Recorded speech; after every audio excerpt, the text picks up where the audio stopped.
शिक्षा मित्र बजरुद्दीन द्वारा ऐसा कौन सा गुनाह किया गया? उनके खिलाफ FIR भी हुई, उनको जेल भी भेजा गया।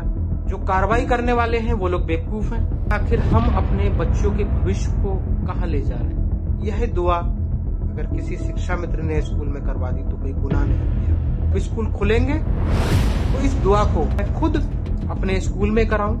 यदि इस दुआ को कराना गुनाह है तो मैं भी गुनहगार हूं। दिसंबर 2022 में उत्तर प्रदेश के बरेली जिले से एक वीडियो सोशल मीडिया पर खूब वायरल हुआ था। इस वीडियो में जिले के फरीदपुर इलाके के एक सरकारी स्कूल में सुबह के दौरान दुनिया के मशहूर कवि और हमारे लिए देशभक्ति का गीत सारे जहां से अच्छा हिंदुस्तान हमारा लिखने वाले अल्लामा इकबाल की कविता लप्पे आती है दुआ बन के तमन्ना मेरी गाई जा रही थी। इसी मामले को लेकर कट्टर हिंदूवादी संगठन विश्व हिंदू परिषद पुलिस थाने पहुंच गया। VHP के नेताओं ने स्कूल के उर्दू विभाग के 49 साल के टीचर मोहम्मद वजीरुद्दीन और प्रिंसिपल नाहिद सिद्दीकी के खिलाफ धार्मिक भावनाएं आहत करने के तहत केस दर्ज करा दिया। पुलिस ने फौरन कार्रवाई करते हुए शिक्षक वजीरुद्दीन को गिरफ्तार कर जेल भेज दिया और प्रिंसिपल के खिलाफ भी कार्रवाई की गई। अब जेल भेजे गए शिक्षक वजीरुद्दीन के समर्थन में बरेली के ही एक दूसरे शिक्षक सूरज सक्सेना उतर आए हैं। उन्होंने कहा कि ये दुआ हमारे कक्षा 3 के सिलेबस में दी हुई है तो समझ में नहीं आता फिर इसे गाना जुर्म कैसे हो गया। सूरज आगे बोले कि ये कार्रवाई करने वाले बेवकूफ हैं।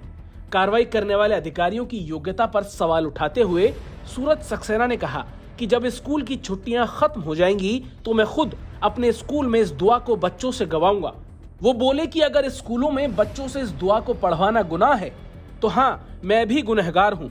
अब आप खुद बरेली के शिक्षक सूरज सक्सेना को सुनिए। अभी कुछ दिन पहले जनपद बरेली के फरीदपुर ब्लॉक के एक स्कूल में शिक्षा मित्र बजरुद्दीन ने एक दुआ जो है लप्पे आती है दुआ बन के तमन्ना मेरी, इसको बच्चों के प्रार्थना स्थल पर करवाया और इस दुआ को कराने को लेकर उनके खिलाफ FIR भी हुई, उनको जेल भी भेजा गया और कार्रवाई भी, उनको बर्खास्त भी किया गया।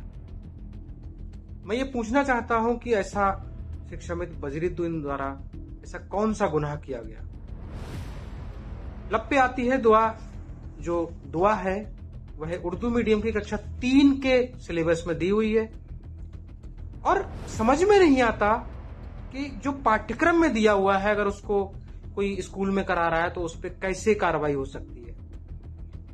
या तो जो कार्रवाई करने वाले हैं वो लोग बेवकूफ हैं, उन्हें जानकारी नहीं है, अज्ञानतावश ये कार्रवाई की गई है, या फिर किसी जलन की भावना से। और मुझे ये समझ में नहीं आता आखिर हम अपने बच्चों के भविष्य को कहां ले जा रहे हैं। एक शिक्षक का दर्जा जो है वो जाति के भेदभाव से बहुत ऊपर है। हम बच्चों के साथ कैसे भेदभाव कर सकते हैं? कैसे हिंदू मुस्लिम कर सकते हैं? हमारे लिए तो सारे बच्चे बराबर हैं। हम सारे बच्चों को समान रूप से देखते हैं। हम स्कूल में रघुपति राघव राजा राम पतित पावन सीताराम ईश्वर अल्लाह तेरा नाम सबको सम्मत दे भगवान, जो गांधी जी गाया करते थे, हम वो भी गाते हैं। हम हे शारदे माँ अज्ञानता से हमें तार दे माँ, इसको भी हम बच्चों के माध्यम से गाते हैं। वह शक्ति हमें दे दया निधे कर्तव्य मार्ग पर डट जावे, यह प्रार्थना भी हम कहते हैं। तो फिर लप्पे आती है दुआ बन के तमन्ना मेरी, यह दुआ अगर किसी शिक्षा मित्र ने स्कूल में करवा दी तो कोई गुनाह नहीं किया, जो कि पाठ्यक्रम का हिस्सा है। ऐसे जो अधिकारी हैं जो इतनी बड़ी बड़ी परीक्षाओं को पास करके आए और वे पाठ्यक्रम में दी हुई दुआ को कराने से अगर शिक्षा मित्र पर कार्रवाई करते हैं तो कहीं ना कहीं वह अपनी अयोग्यता का परिचय देते हैं। और मैं चाहता हूं कि जब स्कूल खुलेंगे तो इस दुआ को लप्पे आती है दुआ बन के तमन्ना मेरी मैं खुद अपने स्कूल में कराऊं और लोग भी अपने स्कूलों में कराएं, क्योंकि यह हमारे पाठ्यक्रम का हिस्सा है।